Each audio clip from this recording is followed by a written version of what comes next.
നമസ്കാരം. NH66 ആറുവരിപ്പാത യാഥാർത്ഥ്യമായിട്ട് അധിക നാളുകളായിട്ടില്ല. അശാസ്ത്രീയമായ ഡ്രൈവിംഗ് ഉൾപ്പെടെ നിരവധി അപകടങ്ങളാണ് ദിനംപ്രതി എന്നോണം ആറുവരിപ്പാതയിൽ നടക്കുന്നത്. ശാസ്ത്രീയമായ ഡ്രൈവിംഗ് അപകടങ്ങളിൽ നിന്ന് നമ്മെ രക്ഷിക്കും. നിയമങ്ങൾ പാലിച്ച് വാഹനം ഓടിക്കാൻ നിയമങ്ങളെക്കുറിച്ച് തന്നെയാണ് ആദ്യം അറിയേണ്ടത്. അതിന് നമ്മോടൊപ്പമുള്ളത് അസിസ്റ്റന്റ് മോട്ടോർ വെഹിക്കിൾ ഇൻസ്പെക്ടർമാരായ രഞ്ജു സാറും ഒപ്പം തന്നെ സ്വാതി ദേവ് സാറുമാണ്. അവരോട് ചോദിക്കാം.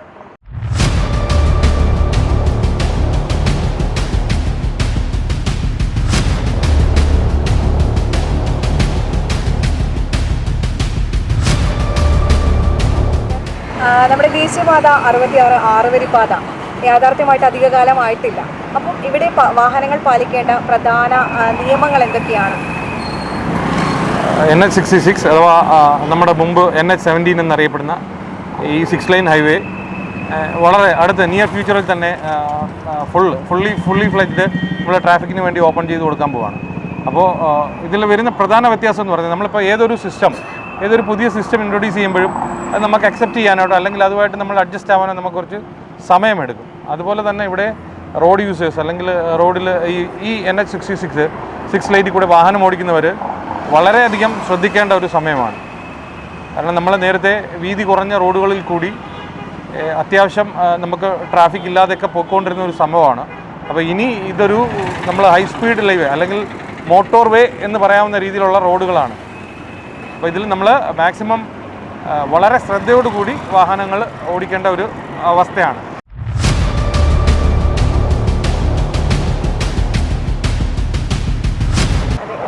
ഇവിടെ ആറുവരിപ്പാതയിലെ ലൈൻ ട്രാഫിക് നിയമത്തെക്കുറിച്ച് ആളുകൾ അധികം ബോധവാന്മാരല്ലെന്ന് തോന്നുന്നു. ഈ ആറുവരിപ്പാതയിൽ ആ ഒരു ട്രാഫിക് ലൈൻ സംവിധാനം കർശനമായി നടപ്പാക്കി തുടങ്ങിയിട്ടുണ്ടോ? ഇത് വളരെ കറക്റ്റായിട്ട് ചോദ്യമാണ്. കാരണം നമുക്ക് ആദ്യമായിട്ടാണ് നമ്മുടെ സംസ്ഥാനത്തൊരു 6 ലൈൻ ഹൈവേ ഇത്ര ലെങ്തി ആയിട്ടുള്ളൊരു 6 ലൈൻ ഹൈവേ വരുന്നത്. അപ്പോൾ അതുകൊണ്ട് തന്നെ ഇതിനകത്ത് ലൈൻ ട്രാഫിക് മാക്സിമം, അതായത് നമ്മുടെ നിയമങ്ങളിൽ റോഡ് റെഗുലേഷൻസിൽ പറഞ്ഞിട്ടുള്ള റോഡ് ലൈൻ ട്രാഫിക് വളരെ കൃത്യതയോടുകൂടി പാലിക്കേണ്ടുള്ളൊരു സ്ഥലമാണ്. കാരണം നമുക്കിവിടെ ഒരു ഫുള്ളി ഓപ്പൺ ആയിട്ടുള്ള സ്ട്രെച്ച് അവൈലബിൾ ആണ് സ്പീഡ് എടുക്കാൻ വേണ്ടിയിട്ട്. അപ്പം നമുക്ക് നോർമലി വാഹനം ഓടിക്കുന്നവർക്ക് ഒരു ഡെസ്റ്റിനേഷനിൽ എത്താൻ വേണ്ടിയിട്ട് നമുക്കൊരു ഏർജ് ഉണ്ടാവും, നമ്മുടെ ഉള്ളിലൊരു ഇതുണ്ടാവും, പെട്ടെന്ന് നമുക്ക് സ്മൂത്ത് ആയിട്ടുള്ള റോഡ് കിട്ടിയോണ്ട് നമുക്ക് ഫാസ്റ്റായിട്ട് പോകാൻ പറ്റുന്നു. പക്ഷേ നിങ്ങൾ ശ്രദ്ധിക്കുക, ഈ റോഡിൻ്റെ ഇരുവശങ്ങളിലും നമ്മൾ കറക്റ്റായിട്ടുള്ള സ്പീഡ് ലിമിറ്റിനുള്ള ബോർഡുകൾ വെച്ചിട്ടുണ്ട്. ആ ബോർഡുകൾ അനുസരിച്ച് കഴിവതും നിയമത്തിൻ്റെ പരിധിക്കുള്ളിൽ നിന്നുകൊണ്ട് തന്നെ നിങ്ങൾ വാഹനം ഓടിക്കാൻ ശ്രദ്ധിക്കണം. കാരണം ഈ റോഡ് ഡിസൈൻ ചെയ്ത ആൾക്കാർ തന്നെയാണ് അതിൻ്റെ സ്പീഡിൻ്റെ ലിമിറ്റിനുള്ള ബോർഡുകൾ വെച്ചേക്കുന്നത്. അപ്പം നമ്മളത് വളരെ ശ്രദ്ധാപൂർവം ആ സ്പീഡ് ലിമിറ്റ് ശ്രദ്ധിച്ച് തന്നെ വാഹനം ഓടിക്കാൻ ശ്രദ്ധിക്കുക.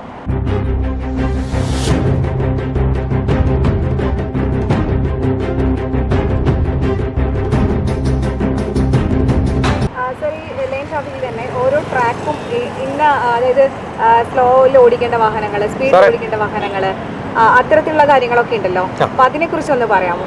ലൈൻ ട്രാഫിക്കിൽ 6 ലൈൻ ട്രാഫിക് 6 ലൈൻ അല്ല, 3 ആണ്. ഒരു സൈഡിലേക്ക് 3, അടുത്ത സൈഡിലേക്ക് 3. ഈ 3 ലൈൻ എന്ന് പറഞ്ഞു കഴിഞ്ഞാൽ ഏറ്റവും ഇടത് ഭാഗത്തുള്ള ലൈനിൽ ഗുഡ്സ് വാഹനങ്ങൾക്ക്, ചരക്ക് വാഹനങ്ങൾക്ക് പോകാനാണ് ഏറ്റവും ഇടത്ത് ആയിട്ടുള്ള ലൈൻ. സെൻട്രൽ ലൈനിലാണ് എല്ലാ വാഹനങ്ങളും സഞ്ചരിക്കേണ്ടത്.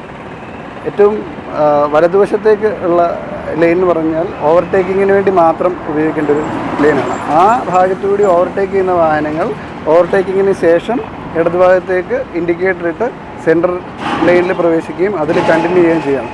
ഇത് പാലിക്കാതിരുന്നു കഴിഞ്ഞാൽ ഈ ക്യാമറ ഡിറ്റക്ഷൻ ഡിവൈസസ് വെച്ചും, അതായത് റഡാർ, ലീഡാർ പോലുള്ള സംവിധാനങ്ങൾ വെച്ചും പോലീസിൻ്റെയും മോട്ടോർ വാഹന വകുപ്പിൻ്റെയും എൻഫോഴ്സ്മെൻറ്റ് വിഭാഗങ്ങളും NHAയുടെ തന്നെ എൻഫോഴ്സ്മെൻറ്റ് വിഭാഗങ്ങളുണ്ടാകും. അവരെല്ലാവരും ഇങ്ങനെയുള്ള ലൈൻ ട്രാഫിക്കിനെതിരെ ഗുരുതരമായ കേസുകൾ എടുക്കുന്നതാണ്. നിരന്തരം നമ്മൾ ശ്രദ്ധിച്ചുകൊണ്ടിരിക്കണം. ഈ ലൈൻ ട്രാഫിക്കിന് പിഴ മാത്രമല്ല വരിക, ലൈൻ ട്രാഫിക് വയലേഷൻസിന് പിഴയും, ആ പിഴ ഈടാക്കുന്ന കോടതിയായിരിക്കും. ചിലപ്പോൾ അത് ലൈസൻസ് സസ്പെൻഷനിലേക്കൊക്കെ പോകാവുന്ന രീതിയിലുള്ള കേസാണത്. പിന്നെ ഈ സർവീസ് റോഡ്, മെയിൻ കാരിയേജ് വേ, ഇവയിൽ വാഹനങ്ങൾ പ്രവേശിക്കുമ്പോൾ പാലിക്കേണ്ട നിയമങ്ങളെ കുറിച്ച് കൂടി ഒന്ന് ജനങ്ങൾക്ക് വേണ്ടി പറഞ്ഞു. ഇത് ആക്സസ് ലിമിറ്റഡ് ഹൈവേ എന്നാണ് ഇതിൻ്റെ കറക്റ്റായിട്ടുള്ള ഡെഫിനിഷൻ. ഈ 6 ലൈൻ ഹൈവേയുടെ യഥാർത്ഥ ഡെഫിനിഷൻ ആക്സസ് ലിമിറ്റഡ് ആക്സസ് ഉള്ള ഹൈവേകളാണ്. അപ്പോൾ ഇതിൽ നമുക്ക് സർട്ടൻ പോയിൻറ്റ്സിലാണ് ഓപ്പണിങ്സ് ഉള്ളത്. അതായത് റോഡിലേക്ക് എൻ്റർ ആവാനും എക്സിറ്റ് ആവാനും കൃത്യമായ ബോർഡുകൾ വഴി നമുക്ക് ഇവിടെ പറഞ്ഞിട്ടുണ്ട്. അപ്പോൾ ഇതിൽ വാഹനം ഓടിക്കുന്ന ഡ്രൈവർമാർ ശ്രദ്ധിക്കാനുള്ളത്, ഇപ്പം നമ്മൾ സെൻട്രൽ ലൈനിൽ കൂടെ സാർ പറഞ്ഞ പോലെ സെൻട്രൽ ലൈനിൽ കൂടെ നമ്മൾ നമ്മുടെ വാഹനങ്ങൾ ഓടിക്കുന്നവർ ഇപ്പോൾ ഒരു എക്സിറ്റ് പോയിന്റ് വന്ന് അതിലേക്ക് നമുക്ക് എക്സിറ്റ് എടുക്കണമെന്നുണ്ടെങ്കിൽ നമ്മൾ ആ സ്പോട്ട് എത്തുമ്പോഴല്ല നമ്മൾ ഇൻഡിക്കേറ്റർ ഇട്ട് തിരിയേണ്ടുള്ളത്. അതിനൊരു 100-200 മീറ്റേഴ്സിന് മുമ്പേ നമ്മൾ ഇൻഡിക്കേറ്റർ ഇട്ട് നമ്മളതിൻ്റെ ഏറ്റവും സ്ലോ ട്രാക്ക് എന്നറിയപ്പെടുന്ന ലെഫ്റ്റ് സൈഡ് എൻഡിലുള്ള ട്രാക്കിൽ വന്നതിന് ശേഷം എക്സിറ്റ് വഴി പുറത്തേക്ക് പോകാവുന്നതാണ്. അതുപോലെ തന്നെ നമ്മുടെ സൈഡിലുള്ള കാരേജ് വേകളിൽ നിന്നുള്ള സർവീസ് റോഡുകളിൽ നിന്നുള്ള എൻട്രി എടുക്കുമ്പോഴും ആ എൻട്രി പോയിന്റുകളിൽ മാത്രം, അതായത് എൻട്രി പോയിന്റിൽ നിന്ന് കയറിയതിന് ശേഷം ഇൻഡിക്കേറ്റർ കയറിയതിന് ശേഷം ഉടൻ തന്നെ നമുക്ക് ഈ 3 ലൈനിലേക്ക് പ്രവേശിക്കാൻ പറ്റില്ല. അതൊരു അല്പദൂരം, പോസിബിളി ഒരു 50 മീറ്റേഴ്സ് കുറച്ച് ഫ്രണ്ടിലേക്ക് പോയതിന് ശേഷം വലത് സൈഡിലേക്ക് ഇൻഡിക്കേറ്റർ ഇട്ട് നമ്മൾ അടുത്ത ലൈൻ ചേഞ്ചിനൊക്കെയുള്ള പോകേണ്ടതാണ്. തീർച്ചയായും നമ്മളിവിടെ കാണുന്ന ഏറ്റവും വലിയൊരു നിയമലംഘനം എന്ന് പറയുന്നത് ഓട്ടോറിക്ഷകളും ഇരുചക്ര വാഹനങ്ങളുമാണ്. അപ്പം ഈ 2 വാഹനങ്ങളും ഹൈവേയിലൂടെ പ്രവേശിക്കരുതെന്ന് എല്ലായിടത്തും അതിൻ്റെ മുന്നറിയിപ്പ് ബോർഡുകളൊക്കെ സ്ഥാപിച്ചിട്ടുണ്ട്. പക്ഷേ ഇത്തരത്തിലുള്ള വാഹനങ്ങൾ ഹൈവേയിൽ കയറുന്നത് വലിയൊരു ബുദ്ധിമുട്ടാണ് സ്പീഡിൽ വരുന്ന വാഹനങ്ങൾക്ക് കൂടി. അപ്പോൾ ഇത്തരത്തിൽ ഓട്ടോറിക്ഷയും ഇരുചക്ര വാഹനങ്ങളും ഹൈവേയിലൂടെ വരുന്നത് കർശനമായി നിയന്ത്രിച്ചിട്ടുണ്ടല്ലോ. അപ്പോൾ അവ ലംഘിച്ചാലുള്ള ശിക്ഷാ നടപടികൾ എന്തൊക്കെയായിരിക്കും? ഓട്ടോറിക്ഷകളും ഇരുചക്ര വാഹനങ്ങൾക്കും നമ്മളുടെ നിയമപ്രകാരം സെറ്റ് ചെയ്തിരിക്കുന്ന സ്പീഡ് ലിമിറ്റുകൾ വളരെ കുറവാണ്. ഇരുചക്ര വാഹനങ്ങൾക്ക് 50-ഉം ഓട്ടോറിക്ഷയ്ക്ക് 30, 40, 50 അങ്ങനെയൊക്കെയാണ് പല റോഡുകളിലും പല രീതിയിൽ. അപ്പോൾ ഇവിടെ അതായത് 6 ലൈനിൽ 100 കിലോമീറ്റർ സ്പീഡിലും 90 കിലോമീറ്റർ സ്പീഡിലും പോകുന്ന വാഹനങ്ങളുടെ ഇടയിലേക്ക് ഇത്ര സ്പീഡ് ലിമിറ്റ് കുറഞ്ഞ വാഹനങ്ങൾ പ്രവേശിക്കുമ്പോഴത്തേക്ക് ഉണ്ടാകുന്ന അപകട സാധ്യത വളരെ കൂടുതലാണ്. പിന്നെ മാത്രമല്ല ഇവരുടെ സഡൻ മാനുവറിംഗ് ഒന്നും പെട്ടെന്ന് തിരിയുന്ന അതൊന്നും നമ്മൾക്ക് എൻഗേജ് ചെയ്യാൻ പറ്റുന്ന ഒരു സ്ഥലമല്ല ഈ 6 ലൈൻ. അത് വലിയ അപകടങ്ങൾക്ക് കാരണമാണ്. അപ്പോൾ അവർക്കത് ഇവിടെ നിരോധിതമാണ്. ഈ 6 ലൈനിൽ ഇത് നിരോധിതമാകുമ്പോഴത്തേക്ക് എനിക്ക് തോന്നുന്നത് മോട്ടോർ വാഹന നിയമം 115 സെക്ഷൻ 115 പ്രകാരമാണ് ഓരോ റോഡുകൾ റെസ്ട്രിക്റ്റ് ചെയ്യുന്നത്. ഓരോ റോഡിലെ ട്രാഫിക് റെസ്ട്രിക്റ്റ് ചെയ്യുന്നത് ആ നിയമപ്രകാരം. അപ്പോൾ അത് പ്രകാരമാണ് പിഴ. അത് വളരെ വലിയ പിഴയാണ്. 20,000 40,000 രൂപയൊക്കെയാണ് അതിനുള്ള പിഴ. പിന്നെ ലൈസൻസ് സസ്പെൻഷൻ അങ്ങനെയുള്ള കാര്യങ്ങൾ അതിനുണ്ട്. ഇതിനോടൊപ്പം ഒരു കാര്യം കൂടെ ചേർത്ത് വെക്കാനുള്ളത്, നമുക്ക് 2 വീലർ 3 വീലേഴ്സ് ഒപ്പം ട്രാക്ടേഴ്സും ഈ ലിമിറ്റഡ് ആക്സസ് ഹൈവേകളിൽ നിരോധിച്ചിട്ടുള്ളതാണ്. പിന്നെ അവർക്ക് ഈ ഹൈവേകൾ അപ്രോച്ച് ചെയ്യുക എപ്പോഴെന്ന് പറഞ്ഞാൽ ചില സ്ഥലങ്ങളിൽ നമുക്ക് സർവീസ് റോഡ് ഉണ്ടാവില്ല. സർവീസ് റോഡ് പകരം ബ്രിഡ്ജസ്, പാലങ്ങളായിരിക്കും വരുന്നത്. അപ്പോൾ ആ പാലങ്ങളിൽ അവർക്ക് ലോക്കൽ ഏരിയകളുടെ കൺവീനിയൻസ് അനുസരിച്ച് ആ പാലങ്ങളിൽ കൂടി അവർക്ക് ആക്സസ് ഉണ്ടാവും. ആ പാലങ്ങളിൽ കൂടി കടന്നു കഴിഞ്ഞ ശേഷം വീണ്ടും സർവീസ് റോഡുള്ള സ്ഥലം അവർ ഉപയോഗപ്പെടുത്തുക തന്നെ ചെയ്യണം. ഓക്കെ സാർ, പിന്നെ NH-66 വിവിധ തരത്തിലുള്ള വാഹനങ്ങൾക്ക് നിശ്ചയിച്ചിരിക്കുന്ന വേഗപരിധി ഉണ്ടല്ലോ, അത് എങ്ങനെയാണ്? അത് ലംഘിച്ചാൽ എന്തൊക്കെ നടപടികൾ നേരിടേണ്ടി വരുന്നത്? NH-ൽ പൊതുവായിട്ടുള്ള ഇതല്ല, സ്പീഡ് ലിമിറ്റ്സ് എല്ലായിടത്തും ഉണ്ട്. അതിലൊരു ഭാഗമാണ് 6 ലൈൻ പാതയിലുള്ള സ്പീഡ് ലിമിറ്റ്. അത് ഇവിടെ എങ്ങനെയാണെന്ന് വെച്ച് കഴിഞ്ഞാൽ 6 ലൈനിൽ 8 സീറ്റിൽ താഴെയുള്ള 8 സീറ്റോ അതിൽ താഴെയുള്ള വാഹനങ്ങൾ, ആളുകളെ കൊണ്ടുപോകാനുള്ള വാഹനങ്ങൾക്ക് 100 km/h അതിൻ്റെ സ്പീഡ് ലിമിറ്റ്. അതല്ലാതെ അതിൽ കൂടുതൽ ആളുകളെ കൊണ്ടുപോകുന്ന വാഹനങ്ങളാണെങ്കിൽ അതിന് 90 km/h അതിൻ്റെ സ്പീഡ് ലിമിറ്റ്. അതിൽ പിന്നെയുള്ള ഗുഡ്സ് വാഹനങ്ങൾക്ക് 80 km/h സ്പീഡ് ലിമിറ്റ്. ബാക്കി ഇരുചക്ര വാഹനങ്ങൾക്കും ഓട്ടോറിക്ഷയ്ക്കുമുള്ള വേഗപരിധി ഇവിടെ പ്രായോഗികമല്ല. ഇവിടെ അത് നിലനിൽക്കുക, കാര്യം അവർക്ക് ഇതിൽ പ്രവേശനമില്ല. പിന്നെ ഈ സ്പീഡ് ലിമിറ്റ്സ് എന്ന് പറയുന്നത് ശ്രദ്ധിക്കേണ്ട ഒരു കാര്യമാണ്. 100 km/h സ്പീഡ് എന്ന് പറഞ്ഞു കഴിഞ്ഞാൽ 100 × 5/120 ഒരു സെക്കൻഡിൽ 25 മീറ്റർ അല്ലേ, 25 മീറ്ററോളമാണ് ഒരു സെക്കൻഡിൽ പോകുന്നത്. അത്രയും സ്പീഡിൽ പോകുന്ന സ്ഥലമാണ് ആളുകൾ ശ്രദ്ധിക്കേണ്ട സ്ഥലം. ഇനി ഈ വേഗപരിധി ലംഘിച്ചാലുള്ള ശിക്ഷ ബാക്കി എല്ലായിടത്തും വേഗപരിധി ലംഘിച്ചാലുള്ള ശിക്ഷ തന്നെയാണ്. അത് വലിയ പിഴയും ഡേഞ്ചറസ് ഡ്രൈവിംഗ് എന്ന രീതിയിൽ അത് കണക്കിലെടുത്ത് ലൈസൻസ് സസ്പെൻഷനിലേക്കൊക്കെ പോകാവുന്ന രീതിയിലുള്ള ശിക്ഷകളും അതിനുണ്ടാകുന്നതാണ്. ഇപ്പം നമുക്ക് ആളുകൾക്ക് റോഡിനുള്ള ഒരുപാട് സൗകര്യങ്ങൾ വർദ്ധിച്ചിട്ടുണ്ട്. അപ്പം ഇത് എങ്ങനെയാണ് കൃത്യമായിട്ട് ഉപയോഗിക്കേണ്ടത്? ഇപ്പോഴും ആളുകൾക്ക് വശൽ ഒരു സാങ്കേതിക മികവോട് കൂടിയുള്ള ഡ്രൈവിംഗ് നമ്മുടെ ആളുകൾക്ക് പൊതുവെ താല്പര്യമില്ല എന്ന് വേണം പറയാൻ. ശരിക്കും അവർക്ക് അറിയാത്തതല്ല എന്നുകൂടി ഒരു അപവാദമുണ്ട്. അങ്ങനെയാണെങ്കിൽ നിരന്തരം ദേശീയപാതയിൽ നിയമലംഘനങ്ങൾ ആവർത്തിക്കുന്നുണ്ട്. അത് എന്തുകൊണ്ടാണെന്നാണ് കരുതുന്നത്? ദേശീയപാത 66-ൽ സാധാരണയായി കണ്ടുവരുന്ന നിയമലംഘനങ്ങൾ എന്തൊക്കെയാണ്? നമ്മൾ വളരെ സീരിയസ് ആയിട്ട് എടുക്കേണ്ട ഒരു കാര്യമാണ്. കാരണം നമ്മളുടെ മെജോറിറ്റി ആൾക്കാരും വിദേശ രാജ്യങ്ങൾ സന്ദർശിക്കുകയോ അല്ലെങ്കിൽ ഒരിക്കലെങ്കിലും വിദേശ രാജ്യങ്ങളിൽ കൂടി വാഹനങ്ങളിൽ യാത്ര ചെയ്തിട്ടുള്ള മെജോറിറ്റി, ഐ മീൻ ഒരു 50% റോഡ് യൂസേഴ്സും അങ്ങനെ തന്നെയുള്ള ആൾക്കാരാണ്. അപ്പം ഓവർ സ്പീഡിങ് അല്ലെങ്കിൽ ലൈൻ ട്രാഫിക് ഇതിൻ്റെ ഇമ്പോർട്ടൻസ് ഒക്കെ വിദേശ രാജ്യങ്ങളിൽ കാണുകയും അല്ലെങ്കിൽ അനുസരിക്കുകയും ചെയ്യുന്ന ആൾക്കാർ ഇവിടെ വരുമ്പോൾ എന്തുകൊണ്ടോ ഒരു വിമുഖതയാണ്. അത് പൊതുവെ മലയാളിക്കുള്ള ഒരു കാഴ്ചപ്പാടിൻ്റെ വ്യത്യാസമാണെന്ന് തോന്നുന്നു. പക്ഷേ എന്നിരുന്നാലും ഈ 6 ലൈൻ ഹൈവേയിൽ നമ്മളിപ്പോൾ വളരെ കർശനമായിട്ട് എൻഫോഴ്സ് ചെയ്യാൻ പോവുകയാണ്. സ്പീഡ് ഓവർ സ്പീഡിംഗ് ആണ് ഇവിടുത്തെ മെയിനായിട്ട് കണ്ടുവരുന്ന കുഴപ്പം. പിന്നെ രണ്ടാമത് നമ്മുടെ ജോഗ്രഫി അനുസരിച്ചും നമ്മുടെ ക്ലൈമറ്റ് കണ്ടീഷൻസും അനുസരിച്ചിട്ട് നമുക്ക് അറിയാമല്ലോ 365 ദിവസവും നമ്മൾ മഴ എക്സ്പെക്റ്റ് ചെയ്യാവുന്ന ഒരു സംസ്ഥാനമാണ് നമ്മുടെ കേരളം. അപ്പം ഈ റോഡുകളിൽ അക്വ പ്ലെയിനിങ് എന്ന് പറയുന്ന സംവിധാനമുണ്ട്, ഒരു പ്രതിഭാസം ഉണ്ടാവാറുണ്ട്. അപ്പോൾ ഈ മഴ സമയത്തും നമുക്ക് ഈ 100 കിലോമീറ്റർ സ്പീഡ് ലിമിറ്റ് തന്നിട്ടുള്ള റോഡുകളിൽ നമുക്ക് അങ്ങനെ പോകണമെന്നുള്ളൊരു വാശി നമ്മൾ ഉപേക്ഷിക്കണം.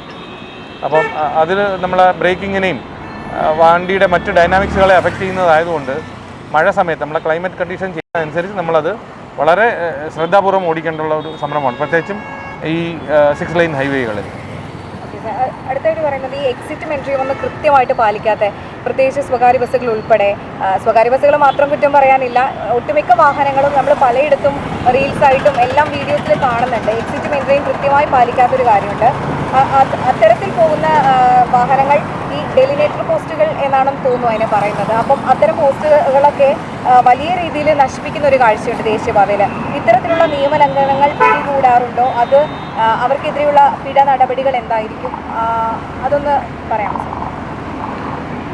ഇത് ഈ 6 ലൈൻ പൂർണ്ണമായും ഫങ്ഷണൽ ആവുന്നതിന് മുന്നേ തുറന്നു കൊടുത്തപ്പോഴത്തേക്കായിരുന്നു ഇങ്ങനെയുള്ള കാര്യങ്ങളൊക്കെ ഉണ്ടാകും. അതായത് എക്സിറ്റും എൻട്രിയും കൃത്യമായിട്ട് പാലിക്കാത്ത കാര്യങ്ങളും ഈ പറഞ്ഞ പോലെ തന്നെ എൻട്രിയിലും എക്സിറ്റിലും വെച്ചിരുന്ന ഡീലിനിയേറ്റർ പോസ്റ്റുകളിലേക്ക് വാഹനങ്ങൾ കടന്നു കയറുന്നതും അത് നശിപ്പിക്കുന്നതായിട്ടുള്ള പ്രവണതയൊക്കെ ഉണ്ടായിരുന്ന ആ സമയത്താണ്. പക്ഷേ ഇനി അങ്ങോട്ട് വിവിധ ഏജൻസികൾ ഈ കാര്യങ്ങൾ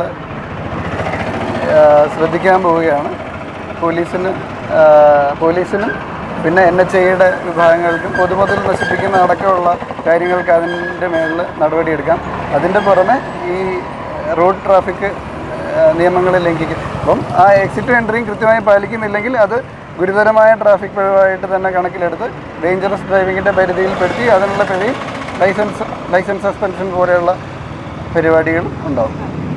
നമ്മുടെ സ്റ്റേജ് ഗ്യാരേജുകൾക്ക് ഒരു കാരണവശാലും ഈ 6 ലൈൻ റോഡിൽ ആളുകളെ ഇറക്കാനോ ഡ്രോപ്പ് ചെയ്യാനോ അവിടുന്ന് ആളുകളെ പിക്കപ്പ് ചെയ്യാനോ ഉള്ള അധികാരമില്ല. അപ്പോൾ അത് വളരെ ശ്രദ്ധിക്കേണ്ടതാണ്. അത് അവർ സർവീസ് റോഡ് വഴി തന്നെ ആളുകളെ പിക്ക് ചെയ്യണം. ആളുകളെ ഇറക്കുന്നുണ്ടെങ്കിൽ അത് സർവീസ് റോഡുകളിൽ തന്നെ ആവണം. ഓക്കെ സാർ, നമ്മുടെ ഈ ദേശീയപാതയിൽ ക്യാമറകളും സ്പീഡ് ക്യാമറകളും ഒക്കെ സ്ഥാപിച്ചിട്ടുണ്ടല്ലോ. അപ്പോൾ അത് എത്രത്തോളം പൂർത്തിയായിട്ടുണ്ട് എന്നുള്ളത് അറിയില്ല. എങ്കിലും ഇത് പൂർണ്ണതോതിൽ സജ്ജമാകാൻ എത്ര സമയമെടുക്കും? ഇതുവരെയുള്ള നിയമലംഘനങ്ങളുടെ കണക്കുകൾ കൂടി ഒന്ന് പറയാൻ സാധിക്കുമോ? ഇതിന് കൃത്യമായൊരു കണക്കുകൾ നമുക്ക് പറയാനില്ല. പക്ഷേ എന്നിരുന്നാലും 24 വളരെ നിയർ ഫ്യൂച്ചറിൽ തന്നെ 24 hours സർവേലൻസിലുള്ള റോഡ് തന്നെ ആവും. ഇത് പൂർണ്ണമായും പ്രവർത്തന സജ്ജമാകുമ്പോൾ ഇതിനകത്ത് 24 hours സർവേലൻസ് ഉണ്ടാവും.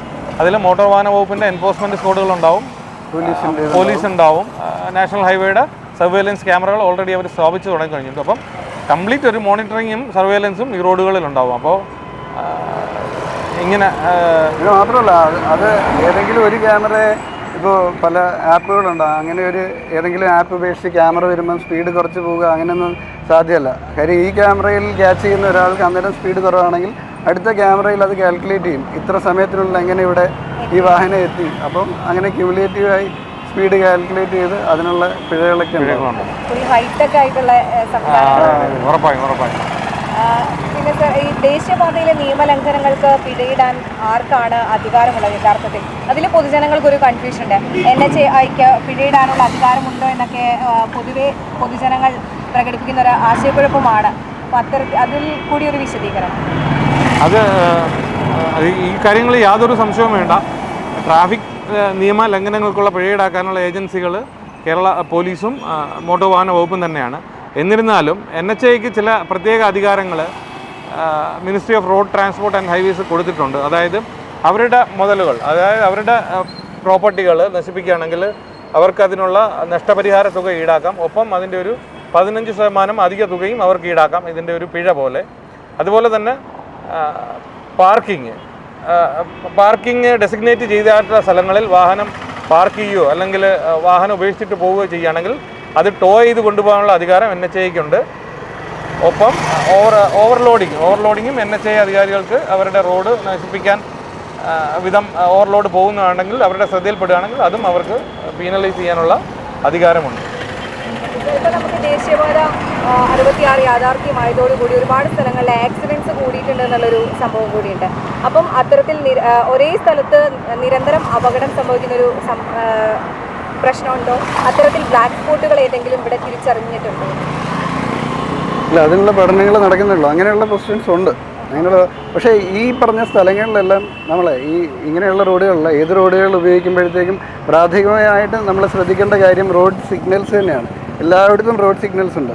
എല്ലാ വളവുകളിലും ആ വളവുകളെ ഡിനോട്ട് ചെയ്യുന്ന, അല്ലെങ്കിൽ കൂടുതൽ അമിതമായ വളവുകളെ ഡിനോട്ട് ചെയ്യുന്ന സിമ്പിൾസ് ഉണ്ട്. ആ ഭാഗങ്ങളിൽ സ്പീഡ് ലിമിറ്റും കൃത്യമായി രേഖപ്പെടുത്തിയിട്ടുണ്ടാകും. ആ ഭാഗത്തെത്തുമ്പോൾ സ്പീഡ് കുറച്ച് അങ്ങനെ പോവുക എന്നുള്ളതാണ് ഏറ്റവും ആദ്യം പാലിക്കേണ്ട കാര്യം.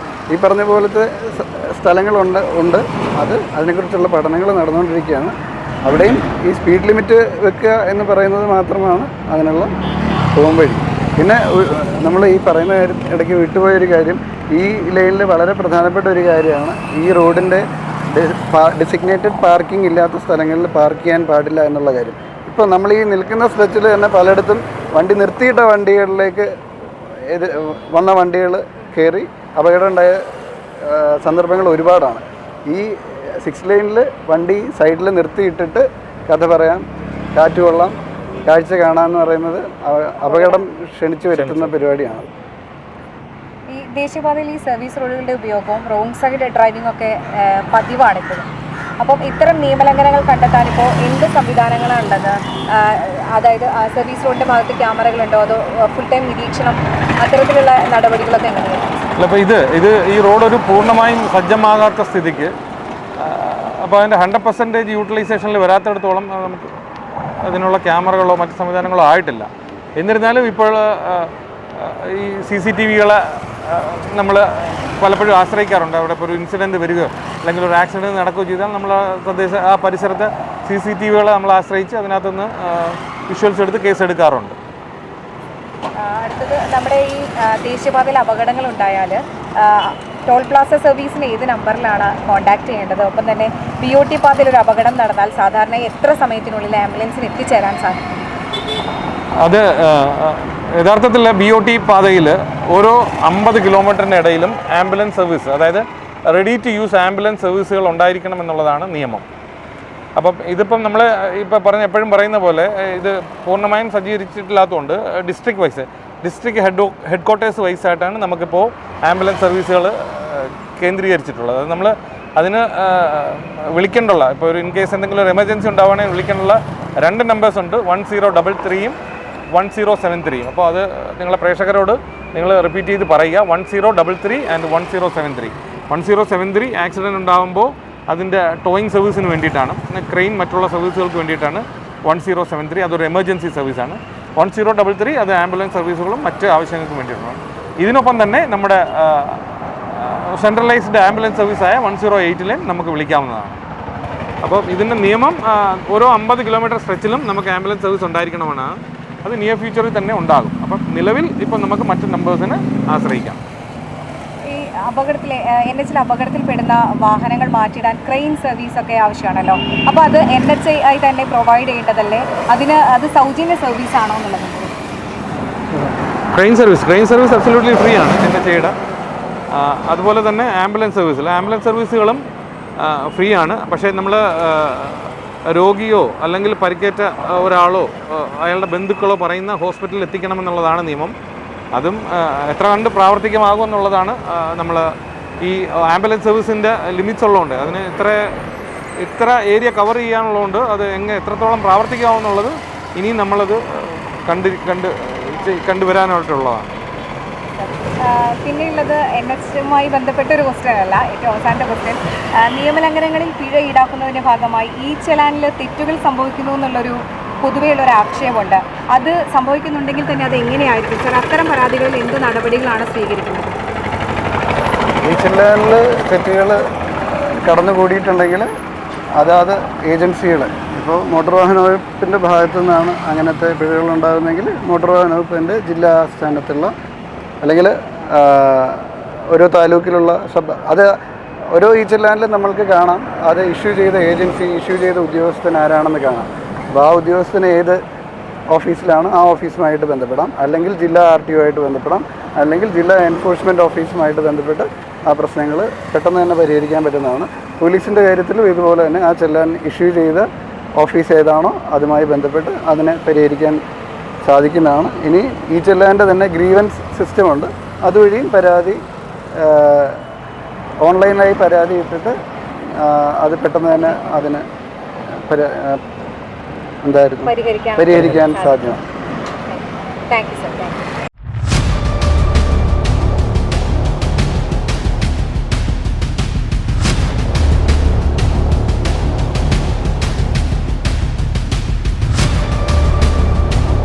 അമിത വേഗതയും അശാസ്ത്രീയമായ ഡ്രൈവിംഗുമല്ല, നിയമം പാലിച്ച് കൃത്യമായി വാഹനം ഓടിക്കുക എന്നതാണ് നാം ഓരോരുത്തരും ശ്രദ്ധിക്കേണ്ടത്. അതിനൊപ്പം തന്നെ അധികൃതർ നൽകുന്ന നിയമങ്ങൾ പാലിക്കുകയും വേണം. ക്യാമറ പേഴ്സൺ വൈഷ്ണവിനോടൊപ്പം അശ്വിനി ശ്രീവേൽ, കേരള വിഷൻ.